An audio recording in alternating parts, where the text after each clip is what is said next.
Assalamualaikum warahmatullahi wabarakatuh. Perkenalkan, nama saya Muhammad Akbar Hidayat dengan NIM 710142202 dari Prodi Pendidikan Akuntansi Angkatan 2022 Rombel C.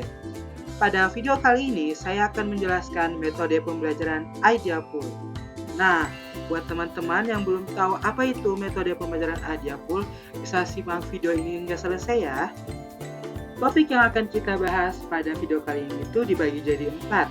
Yang pertama, ada pengertian dari metode pembelajaran IdeaPool. Yang kedua, ada kelebihan atau manfaat dari IdeaPool. Yang ketiga, ada kekurangan dari IdeaPool. Dan yang terakhir, ada sintak atau langkah-langkah dari metode pembelajaran IdeaPool beserta implementasinya dalam pembelajaran di kelas. Oke, langsung saja nih, kita akan ke topik yang pertama nih teman-teman, yaitu terkait pengertian dari IdeaPool. IdeaPool sendiri ini terdiri dari dua kata, yaitu idea yang berarti ide atau gagasan, dan juga pool yang berarti sekumpulan atau kumpulan. Sehingga dapat kita simpulkan bahwa IdeaPool ini adalah kumpulan dari ide gagasan untuk menciptakan ide atau hal yang baru. Metode pembelajaran IdeaPool adalah metode yang digunakan untuk merangsang gaya pikir dari peserta didik untuk menciptakan ide sehingga peserta didik dapat berpikir inovatif dan juga kreatif. Nah, dalam dunia pembelajaran atau di kelas, kita dapat menggunakan IdeaPool ini untuk membuat peserta didik itu mengeluarkan ide-ide yang mereka miliki sehingga pembelajaran akan lebih menarik dan enak dilaksanakan. Selanjutnya yaitu kelebihan dari IdeaPool. Nah, setelah tadi kita menjelaskan terkait apa itu pengertian IdeaPool, selanjutnya pasti teman-teman ingin tahu nih, apa saja sih manfaat atau kelebihan dari kita menerapkan dari metode pembelajaran IdeaPool ini. Baik, yang pertama itu ada mendorong kreativitas dan daya pikir peserta didik. Nah, karena dalam hal ini mereka peserta didik akan berkelompok, pasti selanjutnya itu ada kelemahan dari IdeaPool. Pastinya sesuatu jika memiliki kelebihan dan juga pasti ada kelemahannya nih. Nah, kelemahan dari IdeaPool sendiri itu yang pertama adanya dominasi dari anggota kelompok.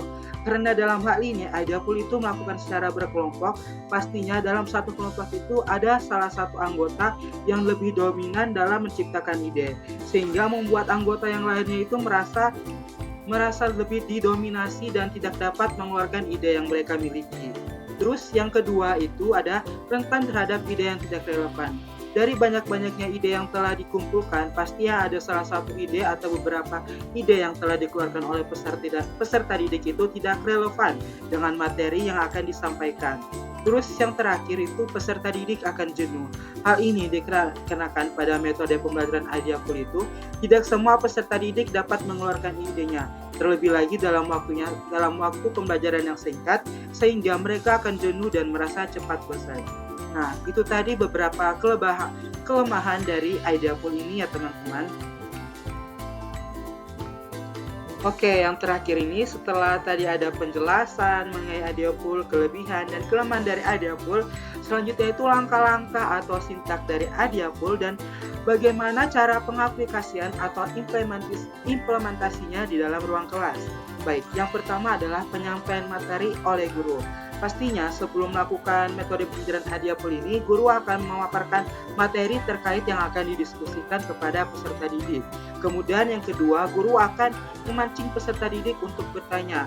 Hal ini agar peserta didik itu lebih aktif dalam kelas dalam menyampaikan pertanyaan-pertanyaannya, atau dari guru bisa memantik peserta didik untuk bertanya terkait materi yang akan dibawakan atau sudah dibawakan.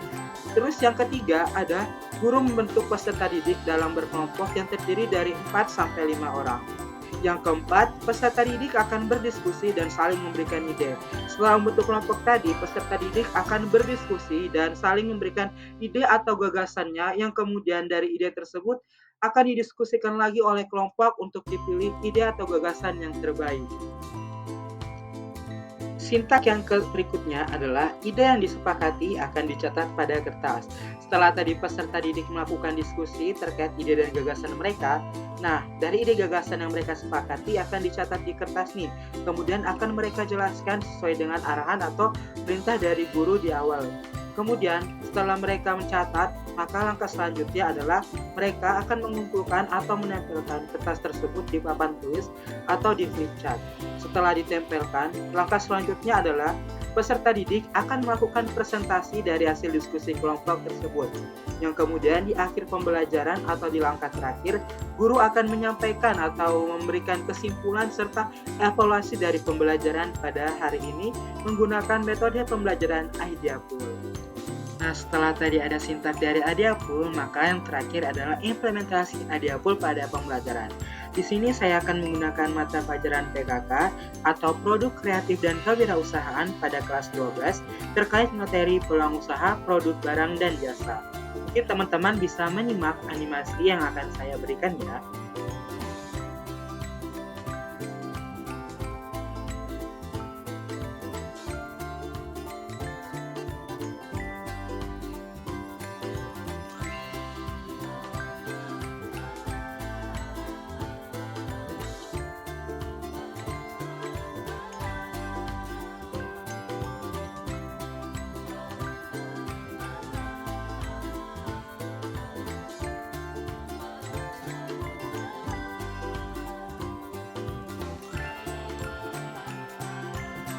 Nah, setelah teman-teman menyimak video ini dari awal hingga akhir, pastinya teman-teman sudah paham nih apa itu metode pembelajaran Idea Pool dan bagaimana penerapannya di dalam ruang kelas. Cukup sekian dari saya terkait metode pembelajaran Idea Pool ini. Kurang lebihnya mohon dimaafkan. Wassalamualaikum warahmatullahi wabarakatuh dan sampai jumpa.